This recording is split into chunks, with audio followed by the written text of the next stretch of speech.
Miyo moro ma jahigni 34 koro bandho ratiche bang' ka dagi monyuolo wuon pargi ne ochwoye gi pala kendo weye gi rem kaluwore gi weche gwandruok mag pacho.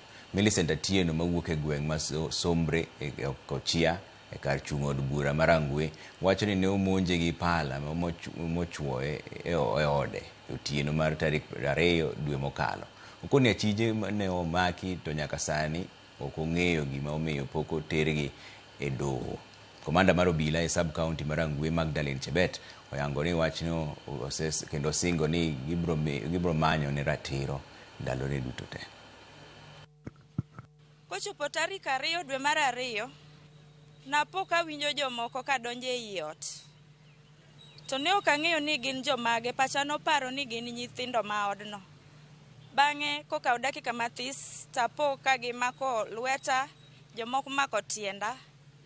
To dayo monyuolo chuora ema neno ka chwoya pala e bath thunda kae. Koro kodwa nonuo tago nduru to wuode owuok kuma ne ninde.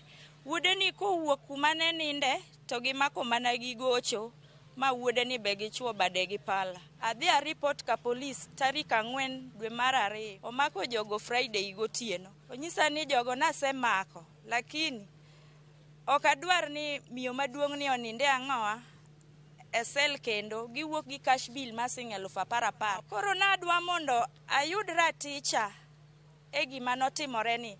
Nikech ochwoya pala, an sani onge gimoro amora manya timo. Ok anya dhi kata puodho. Gige gabe giting'o, ID na ne nie bag, giting'o te, gik mauso te giting'o. Koro nakwayo mana mondo ayude raticha nikech koro polis mane nigi kes na cha olokore jasika.